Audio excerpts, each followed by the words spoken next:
يوسف بليلي يثير الجدل هذا الصيف مثل كل فترة انتقالات صيفية، وهذه المرة كان ربما الضحية. هذه المرة أقولها وأنا مسؤول عن كلامي الترجي الرياضي التونسي. لماذا؟ لأنه صبر على اللاعب الذي تعرض لعقوبة كانت قاسية من قبل الاتحاد الدولي لكرة القدم فيفا ومحكمة البعثة الرياضية التي وجهت عقوبة الإيقاف لمدة عام كامل قلصتها ربما محامو اللاعب إلى 6 أشهر. اللاعب سوف يستنفذ العقوبة في بعد أشهر من الآن، وبالتالي سوف يكون متاح لممارسة كرة القدم من جديد. لكن الجديد في القضية هو بيان الترجي الرياضي التونسي الذي كشف الكثير من الحقائق التي ربما كانت مبهمة بالنسبة للرأي العام. وإحنا كنا نعرف بعض الأمور، مثلا اللاعب كان قد اتفق مع الترجي الرياضي التونسي يوم 4 جوان الماضي على التجديد لعام إضافي بعدما انتهت مدة العقد الأولى هذا الصيف بنهاية هذا الموسم. كان الترجي الرياضي التونسي يرغب في التجديد ليوسف بليلي لعام اضافي مع الفريق حفاظا على الاستقرار وحفاظا ايضا على ركائز الفريق الاساسيه. لكن ما حدث هو ان اللاعب في بدايه الامر وافق على التجديد مع الترجي الرياضي التونسي وقطع الطريق على مولوديه وهران حتى مولوديه الجزائر. الناديان هنا رغب في التعاقد مع يوسف بليلي، وكان مولوديه الجزائر الوحيد الذي يجهز في عرض ملائم لاعاده اللاعب الى صفوف العميد. لكن الترجي التونسي كان له بعض من الفضل على يوسف بليلي عندما نقول انه تعرض لاصابه وكان قد استقبله حمد المدد وهو رئيس الترجي التونسي، استقبلوا بالعناء بالعفان وقال له انت وليدنا، يعني انت يوسف بليلي راك وليدنا. وصحيح يوسف بليلي مع الترجي التونسي راه مسيره طويله من العطاء لمواسم طويله، يعني راح يجي للفريق بيته الثاني. لكن حمد المدد لما تحدث وقال ان يوسف بليلي وليدنا وراح نقوموا بكافه الاجراءات باش يعود سالم معافى بعدما تعرضه للإصابة مع الفريق على مستوى الرباط الصليبي، إصابة غيبته على كأس إفريقيا وكأس العرب، ولو أنه ما كانش في القائمة المعنية بالمنتخب المحلي ولا حتى المنتخب الأول بقيادة فلاديمير بيكوفيتش. خرج من دائرة أو من قائمة المنتخب الوطني منذ مواجهة الصومال بوهران لو تتذكرون.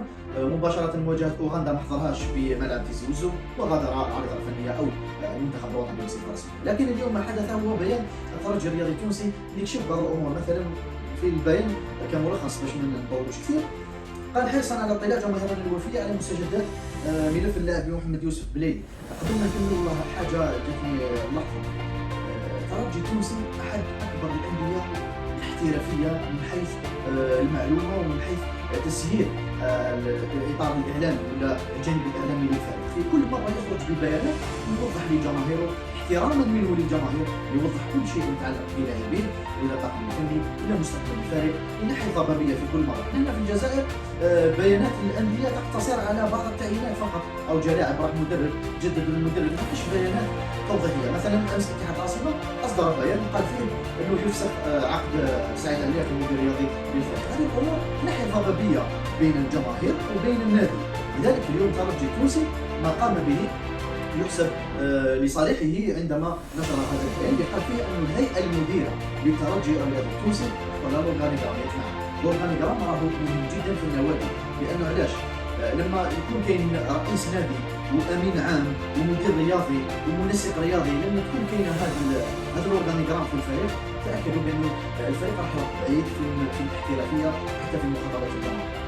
قال بعد استنفاذ جميع مراحل التفاوض وانقضاء كافه الاجال التي تم الاتفاق عليها بين مختلف الاطراف، يعني وكيل اعمال يوسف بليلي اللي هو والد حافظ، بالاضافه الى بليلي، بالاضافه الى الاداره الرياضيه للترجي الرياضي التونسي، والمدير العام ولا رئيس النادي رئيس مجلس الاداره حمدي المدد. كل هذه الاطراف شاركت في عمليه تجديد عقد يوسف بليلي، لكن في الاخير بليلي راح نقولها لكم وانا مسؤول عن كلامي، خرق تعهده مع الترجي الرياضي التونسي بمجرد انه تحصل على عرض رسمي من مولوديه الجزائر. بليلي قلبه كان مازال متعلق بالمولوديه، وبليلي كمعلومه نعطيها لكم وانا كنت اقول منذ فتره، بليلي عاشق لوهران، عاشق للجزائر، ما يحبش يعيش بعيد على عائلته وبعيد على ابناء حيه وبعيد على اللمه العائليه. لذلك قرر العوده الى المولوديه، وفي كل مره كان يبحث عن سبل العوده لهذا الفريق اللي قضى فيه عام فقط قدر فيه انه يكسب حب الملايين من مولوديه الجزائر.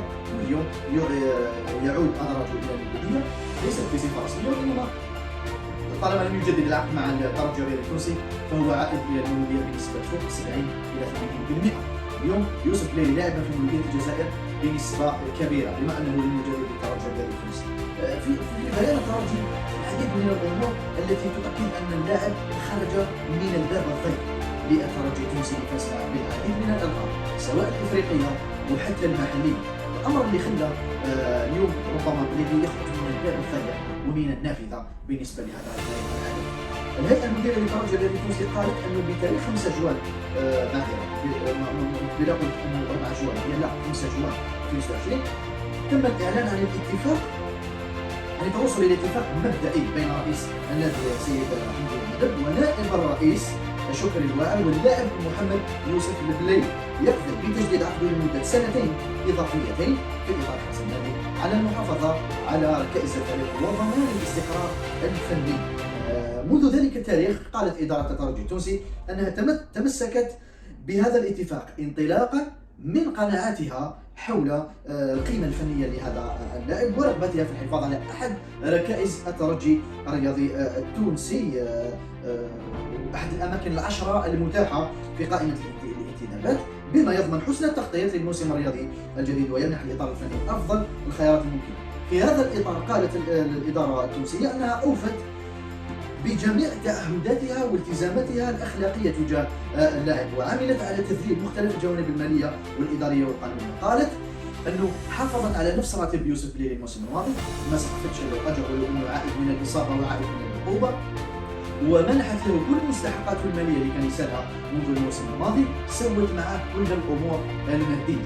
يوسف بليلي وافق على التجديد لمدة عامين، لكن ما حدث في 48 ساعة الأخيرة بالأحرى في الأسبوع الماضي هو بداية لنهاية اللاعب مع فريق الترجي الرياضي التونسي. أولا رفض أنه يواصل أو يدخل فترة التحضيرات مع الفريق وكأنه تمرد، ثم جاء للجزائر وحاول التفاوض مع إدارة مولودية الجزائر، ثم عاد أدراجه إلى تونس وخاض قصة تدريبية منفردة مع المحضر البدني، ثم عاد إلى الجزائر والتقى حكيم حجر رئيس مجلس إدارة مولودية الجزائر، بالإضافة إلى المانجر العام اليوم المانجر الرياضي للفريق الجديد جمال بلعمري، التقيا في العاصمة وكانت هناك محادثات حول عودة يوسف بليلي لمولودية الجزائر. يبدو أن الطرفان اتفقا بصفة رسمية على عودة يوسف بليلي بشرط واحد ووحيد، وهو أنه يحصل على استنفاذ العقوبة من قبل وليسنا قرار باس القاضي بإنهاء العقوبة ليوسف بليلي. هذا الأمر يخليه